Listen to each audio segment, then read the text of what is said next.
2024 is arguably the biggest year for Monstercat. I did not expect it to be as crazy as this year was, with big artists like Alan Walker, Steve Aoki, Juicy J, and Nightmare making debuts, along with returning acts like Modestep, Dion Timmer, Bensley, and Nitrofun. We even got a song with Joe Jonas, Julia Michaels, and a writing and production credit from John Bellion of all people. But while it was a huge year in terms of quantity, the quality is a different story. While I felt indifferent in 2023, 2024 I feel more divided on. On the one hand, the best was top notch, combining the best of different years of Monstercat into a best list that's actually going to have a lot of impact. More of that when we get there. But on the other hand, we have the worst, which is what this video is dealing with.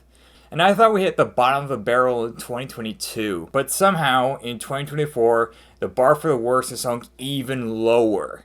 If 2023 was the moment where Britain was frequent, in 2024, Britain was one of the more dominant genres on the label. People have dubbed it the disciplification Monstercat just because of how many Britain acts were being signed, and most of it was pretty awful. A lot of them also relied too much on meme status in order to compensate for how bad the track actually is.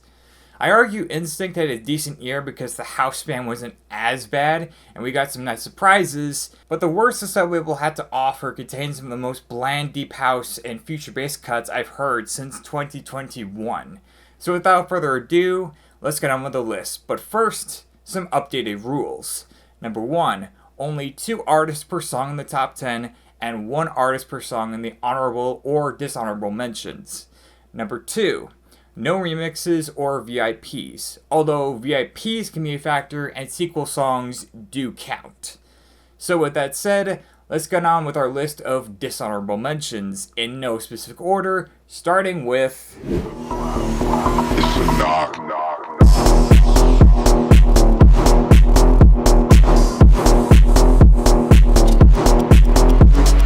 You know, if Thirst is going to keep making these bland funk cuts, they're gonna keep ending up on these lists. Because this sounds like Roy Knox and Hay have heard Rave by Dark and decided to say, hold my beer, as they recreated it without the bass or darker energy that song had. The only new thing is this repeating vocal job that gets annoying quite fast. This is somehow worse than all their songs in their After Hours mixtape, because this fails to be epic or dark in any way. Whereas most of the songs off the mixtape at least accomplish the relaxed feeling, Thirst is much better than this. Why are we giving the worst songs the most popularity?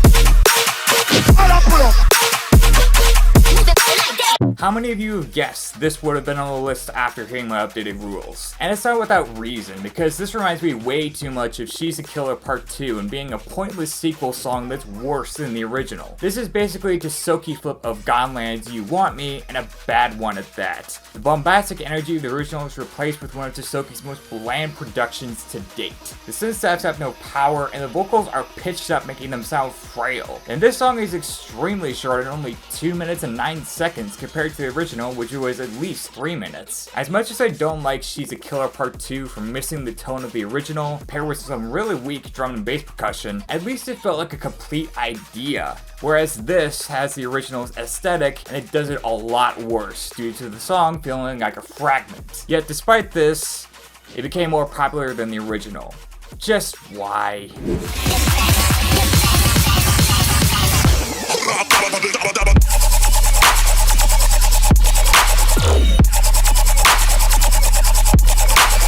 If it wasn't for the second drop, this would have been on the list proper.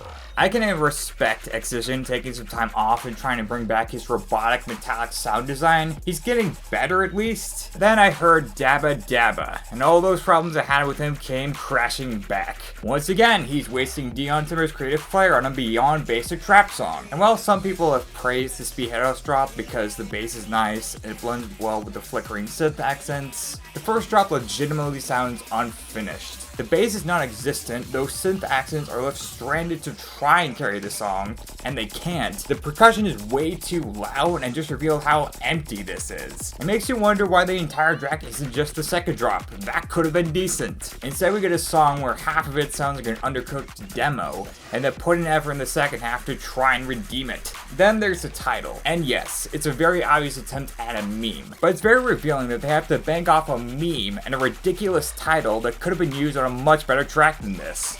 You got a pass for Fall Apart last year. You're not getting it this year. Got the game fucked up.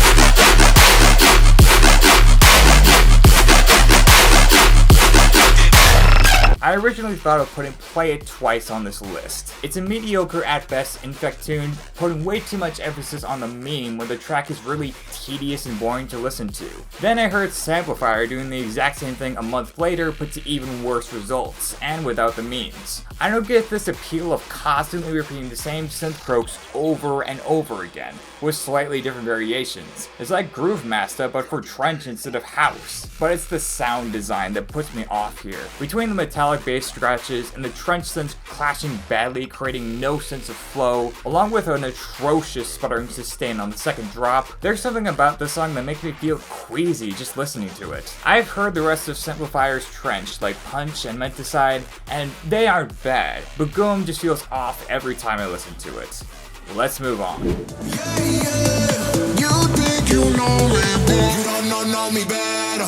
You don't know me better than me. You don't know me better. You don't know me better than me. You don't know me better. You don't know me better than me. I mean, I get the sentiment of trying to come full circle, but that doesn't always lead to good music. For those of you who don't know Vicstar, he's 1/7 of the UK YouTube group Sidemen, along with Rotoshaw and KSI. And when the latter went completely insane over a Minecraft YouTuber, Vicstar could be a good alternative. Unfortunately, the song isn't good. Vicstar doesn't seem to stand out from the Slap House artists that I've heard, as his production feels uninteresting. But it's the guest features that are the problem. Masked Wolf sounds very awkward on this track, and his yeah-yeahs got on my nerves quickly. And Jamie offers very little. His verse is somehow shorter than the chorus, and he doesn't end up saying much of any interest. I've heard people say the lyrics sound AI generated, and when I hear lines like, "Play it soft, don't play me," or "You took me for a ride at a roll," as in roller coaster, yeah, I get where they're coming from. Hopefully Vicstar can find his style sooner, because between this and his collab with Alan Walker, I'm not that impressed. And speaking of Alan Walker,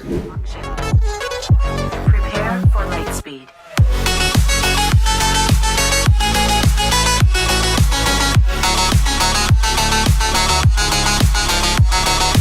I've long stopped caring about Alan Walker since 2020. At this point, there was just nothing of interest, especially when he had such a lack of identity outside of his outdated NCS house style. And while his debut was fine, mostly because of uncredited producers like Inverness on Beautiful Nightmare, John Bellion on Think of It All, and a meme song, I never liked Wake Up when it first dropped, and as time passed, it got worse for me. The problem is how much of a slog it is, with weak payoffs, underwhelming drops, and spoken word passages that fits as well as water and oil. The only notable thing in the drops is this obnoxious guitar-like lead, which gets annoying after a while. And while the build-up to the second drop is interesting, it just repeats the same drop as before. Not only that, but Alan Walker starts to badly integrate his iconic synths into the drops, and it does not come together at all. Dreamer is a much better single and gave Alan Walker the chance to return to NTS. If I had the chance between these two songs, I'll take that one instead.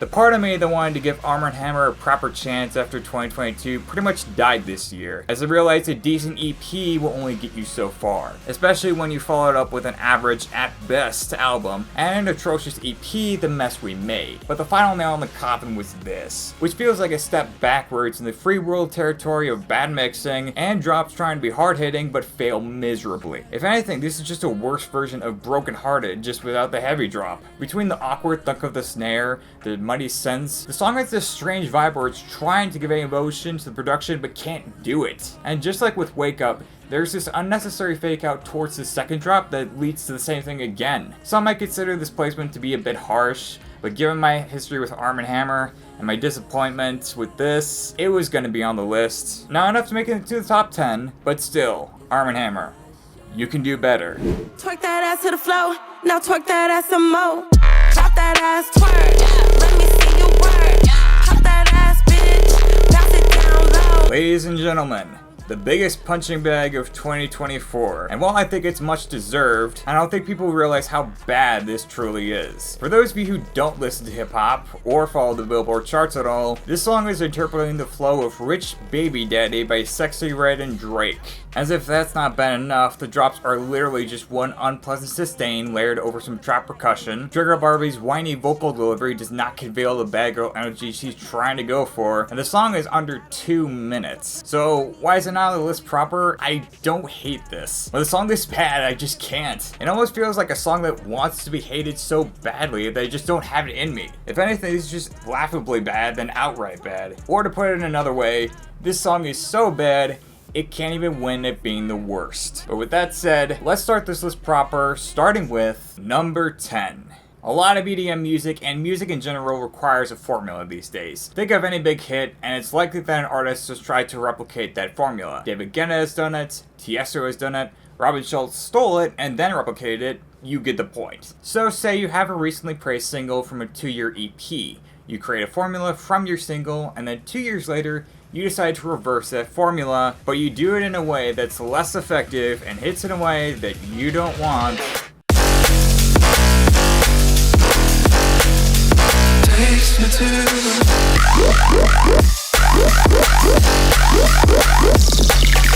Most Def is an act that I have more respect rather than like. Outside of Going Nowhere and IRL, I didn't enjoy a lot of the former duo's releases on Monstercat, but at the very least, most have had some creative ideas and bombast that could at least appreciate what they were trying to do. And this song seems to fall into that category. It's a single that seems to be going towards the reverse formula of Diamonds, replacing Dr. Ushi with Soda and having the switch up being a rhythm drop instead of a drum and bass one. But this does not work at all. Most Def's vocals are nice to listen to, and I do like the chanting vocals on the build up. The drops are the biggest problems. The drum and bass one sounds incredibly hollow with these in-your-face synths that not only overpower the percussion but sound really flat with no significant bass to it. But the bigger issue is with the rhythm drop. See, Diamonds had it switch from a rhythm drop to a drum and bass drop, which significantly increased the tempo. It's why that song worked. Here, the tempo slows down from 174 to 140, which is not only a significant decrease, the drop itself tries to combine the elements from the first drop, and none of it sounds good. The synths feel flat, the laser sounds only contribute to how clunky everything is, not to mention the clash between the percussion and synths is jarring. It's a bad song made even worse by this switch up, and it has me worried about Most Def's comeback. Not good. Number 9. And speaking of songs ruined by awful drops,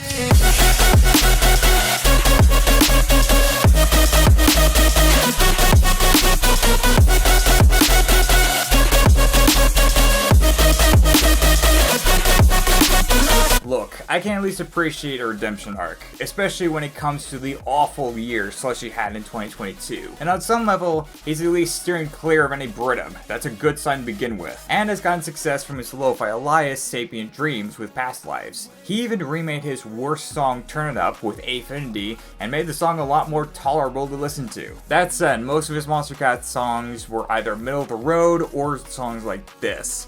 A collaboration with Spirit Link that tries for some emo pop punk meets EDM song. I didn't like it when Bishu did this on his album, and here it's even worse. Like with Bishu, Slushy's vocals are not built for this kind of sound. He sounds out of place here with this higher pitch. Spirit Link is at least better, but his verse is incredibly awkward. His rhythm is all over the place, and the vocal filter does not help matters. Which leads into the content. It's basically Not My Night by Fairlane and Point North, where the person in question is having an awful time and is failing to get things together. Unlike Not My Night, which had a good vocal performance, and the darkest part of that song is being drunk enough to cry, Worst Night of My Life feels like it's rattling off catchphrases that imitate the feeling while saying nothing interesting, where its darkest moment is getting high when he's feeling low. But even with that, the biggest problem is the production. Not only does it not mesh with the content at all, as it's way too bright, it has the opposite problem of Another World. While I don't mind the second drop, the first drop kills any sort of momentum. Who keeps telling Slushy that these offbeat, clunky synth stabs are a good choice to put into a song? It's not the worst fusion of pop punk and emo on the label,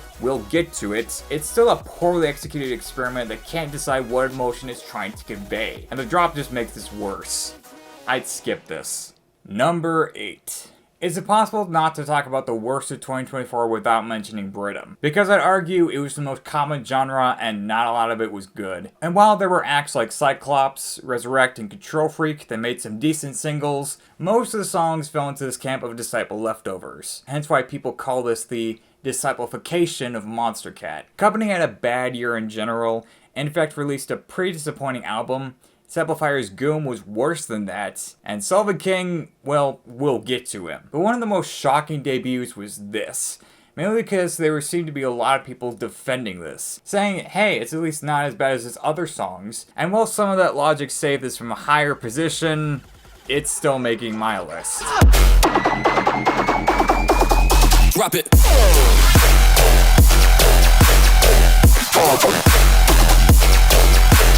I'm gonna have to give a backstory because I doubt some people around Monstercat don't realize why Riot 10 is so hated. So here we go. Riot 10 is a dubstep artist who blew up in 2017 with Railbreaker, which was considered to be hated by many for being bland and somehow obnoxious at the same time. For some reason, the track started a whole brand of making songs for live shows only. So if you know where the whole argument of it's good because it's heavy came from, there you go. But the biggest reason he gets hate is for his remixes of Apasha's Green Crack and Mode Step's Fallout. And if you're thinking of listening to them, don't. Now he's got an official EP on Monstercat, including this self-titled track. And on some level, Feral is not as bad as his other catalog. Sure, the vocal sample got on my nerves quickly, the song is completely empty outside of the drops, and the drops themselves are pretty bland thanks to the bad mixing, lack of a strong melody, where the song has one decent synth growl and nothing else. But whatever. The song is at least listenable, is bouncy enough to dance to, that's showing improvement. Then the second drop happens, and that argument goes out the window, because it's just bounce that, but somehow more grating and annoying. So what could have been a bland back track becomes yet another Riot 10 song. Bland, but somehow obnoxious at the same time. AKA the worst side of Brittum. Looks like this feral animal needs to be given the old Yeller treatment. Number 7. But say what you want about Riot 10, on some level I could say the argument of, at least it's better than this other material, works to a certain extent. And while Feral is still making the list, it can only go so far. And I prefer a mostly bland bad song from an act I have no expectations for, over the acts that do, and make bad material regardless. No, no, no, no, no, no. I find it baffling how it went from Bloodshot to this within a few months, especially since Cyclops has his own distinctive style of bass-heavy rhythm that I actually quite like. Plus, if you remember in 2022, he released a single with Tynan and Guilt Chip that made my best list, and it's still there. But the moment I heard this single, I have to wonder what happened here. The entire concept of this track is based off a bad meme saying the words nope over and over again. It just sounds so forced and unnatural, like it so badly wants to be recognized as a joke song. The verse production is entirely empty, and it's just a worse version of Bloodshot's verse production, and the drops consist of these obnoxious synth stabs, blown out bass, and the most interesting thing about this track is when the vocal sample changes from a nope to a yep on the second drop. I heard someone in the comments of the release say this is 2024's version of Champion Sound by Jensen Jaws. Given how much I don't like that song, that comparison is way too similar. They're both annoying songs relying too much on meme status when they have nothing else to offer. And while 2024 did make me a Cyclops fan due to Bloodshot and Flat Earth, Nope was a very bad dud on his catalog, and it's unfortunate that it sounds as bad as it does. The title really does say it all. Number 6. And while we're on the topic of songs that sound like crap,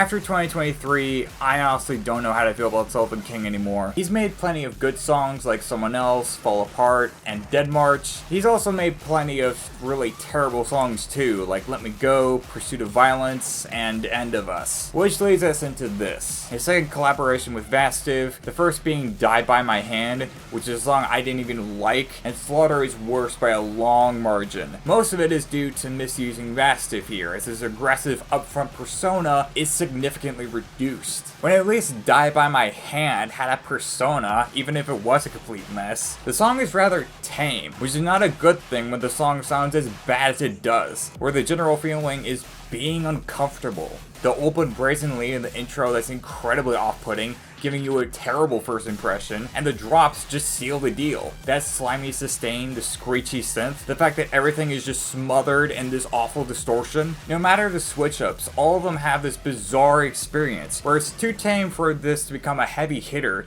yet too ear-piercing for an easy listen. And given we might be getting another album from him next year, yeah, I'm worried if he keeps making songs like this. Number 5.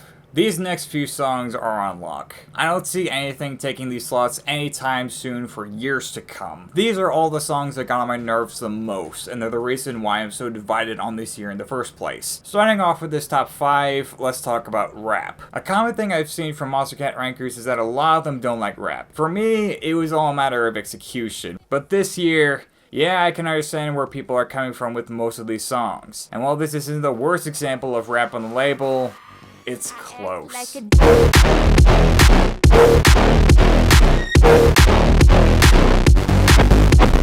So do any of you remember how I put War on the Dishonorable mentions last year? Yeah, well on Nostalgic's EP Star City, that song's mid-tier. I mean, process that for a second, and how I mentioned the awful rapping and wasting Rico Nasty on a hook where even she sounds bored. That's middle of the road compared to Real Girls and this song, which is comfortably the worst song off of that EP. I'm amazed people are overlooking just how bad the production is on this single in particular. War got a pass because of some decent bass house production, but with this song, she does not get that pass. Between the clunky snare, the underwhelming synth stabs, it sounds really undercooked, but it's that distorted bass that gets on my nerves, where the distorted effects are so in your face, it becomes painful after a while. But that's not even the worst part about the song. No, that's the terrible rapping from Southside Nova, where the best line from him is, "Clean up, she don't need a mop."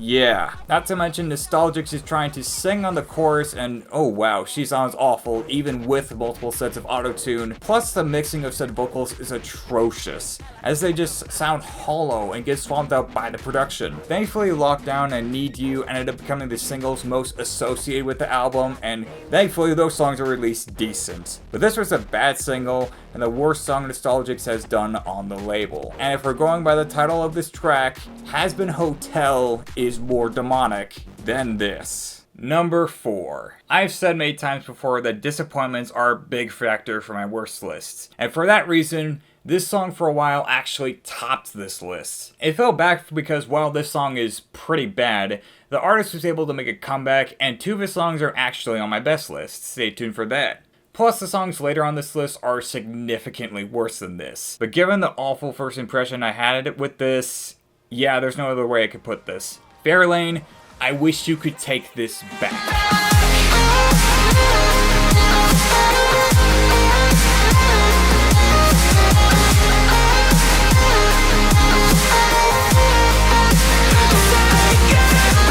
If you want a song that embodies what I hate the most about the melodic heavy formula, at least on Monstercat this year, this was one of the biggest cases why. Easily the worst song off of Genesis, and since I know that Oblivion and Somewhere That I Belong exists, it's baffling that the song ended up like this. And the worst part is that everything here is wrong, not just the out of place burst step drop.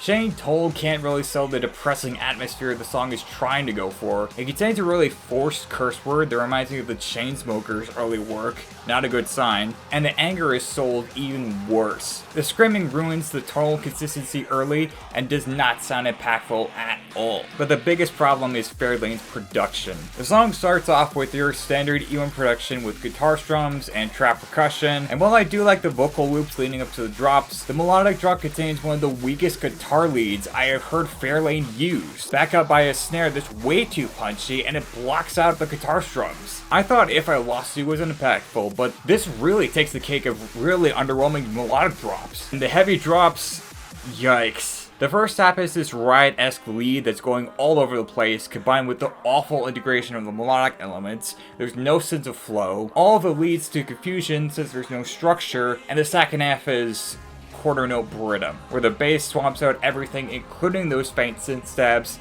and at that point, I checked out. The lack of executing emotion well, the tame melodic drops, the confusing heavy drops, all of it for a song that's mediocre at best and infuriating at its worst. But here's the part that really gets to me. When it came time to vote for the best of 2024, out of all of the Fairlane songs that they could have picked, this one is the only one to make it in. But even if this didn't make it, it would have ended up on this list regardless because of how disappointing it is. I know you said you couldn't take it back, but man, I wish you could.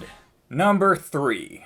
But say what you want about Take It Back, at least it was just one song. Like I said, it's by far the worst song off of Genesis, but I didn't mind the rest of the songs. Only the Good Die Young, it's messy, but I didn't mind it, and I didn't mind Panic Room either. I actually consider that the better version of Take It Back. If anything, that song was just a massive dud that didn't say much about where he was going, compared to this. Who the fuck is laughing now?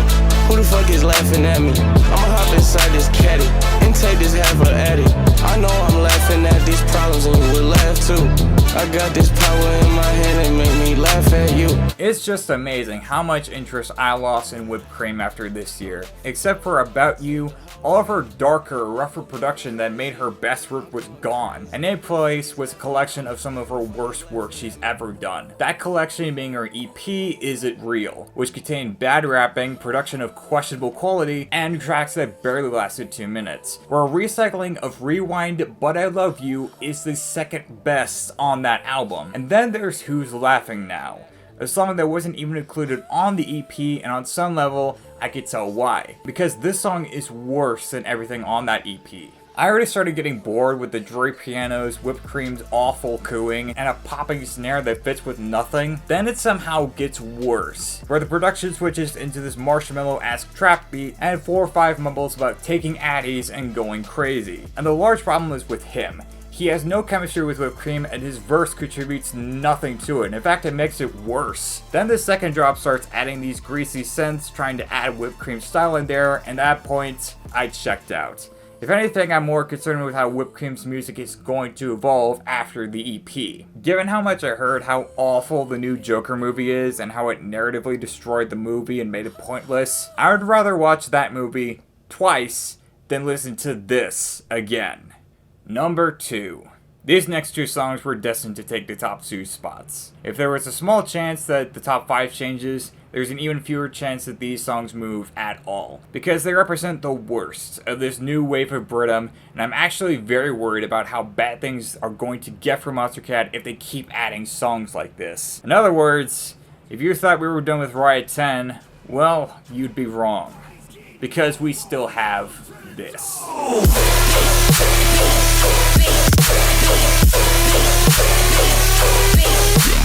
If you want the epitome of why people have such a hatred for Riot 10, even if I agree it can go overboard, it's this. Or even if people were defending the other singles, they don't even like this. It's a song that's ridiculously short, under 3 minutes, and the stuff that we do get either ranges from uninteresting to abrasive. The electric guitars have no punch to them, not helped by the fact that they have a low pass filter on them, and get swamped out by the vocals. And on the subject of vocals, Blue Pill is at his worst here. His screamo vocals are not intimidating in the slightest. In fact, he just comes across as incredibly corny. It's an issue I had ever since Get Out with Riot 10, and that's somehow worse than this. Then there's the drops, and I get trying to bring newer acts to the table since Zoinks isn't very well known. The problem is, Zoinks has the same problems that Riot 10 has, of bad mixing and screechy drops. So when they come together on paper, it sounds like a bad idea.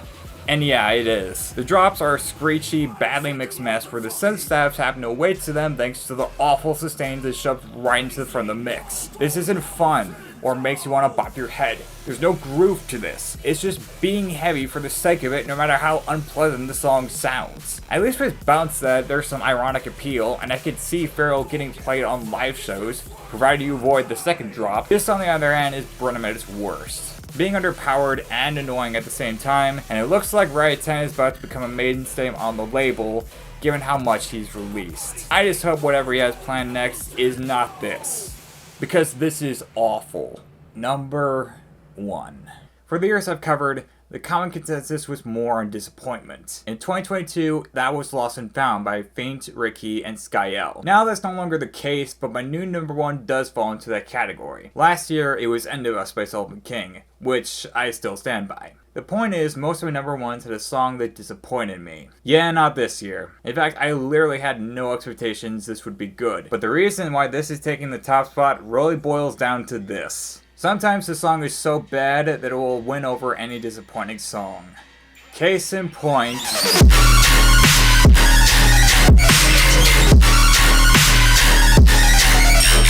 I could have put so many songs off of Dubz' Canal Street Crook EP on this list proper. It's an awful fusion of both rap and dubstep that brings out the worst in both. The rap is either corny or bland, and the dubstep is screechy and painful to listen to. Facelift was the last to get cut from the Dishonorable mentions, and 14 Grams was a pointless addition. But at the end of the day, I just don't have the energy to do it, especially when he's gonna top this list regardless. Which leads us to the self-titled single, and the worst off of that EP. Let's not dance around this. This song sounds like crap. In a way where the track isn't just underpowered, it sounds unfinished. He put his main vocalist on the song, given an awful croaking filter, not to mention he sounds disinterested to even be here. He strains any bass on his vocal choir, making it sound thin, and sounds best when it gets swamped down in the drop. And after all of that, Dubz has a non-transition into the drop, which is why the fake out sounds so jarring. And the drops themselves are the most basic chord note rhythm drops, complete with screechy synth stabs, a tinny knock that gets on my nerves, as well as an annoying electronic sputtering sustain that makes the drop even worse. When listening to this, I genuinely thought my Spotify was broken. It wasn't until I listened to the YouTube upload and no, this is how the song sounds. The fact that Monstercat approved of this and the quality it was in, it was kind of baffling. Because if Monstercat gave a pass to this, then anything can get signed. The worst part is, I can see this sort of style working. Caster had done something similar on Sorcerer's Symphony, but this song fails on even the most fundamental levels, and this song doesn't work in any circumstances. It's a bad sign when even Riot 10 sounds better than this. It's easily the number 1 worst Monstercat song of 2024. Let's hope this is the lowest Dubz will go. And I hope this crook gets caught. Thanks for watching. If you like what you saw here, then be sure to like and subscribe. My best list should be up in a few days, so keep your eye out for that. But until then, I'll see you all soon.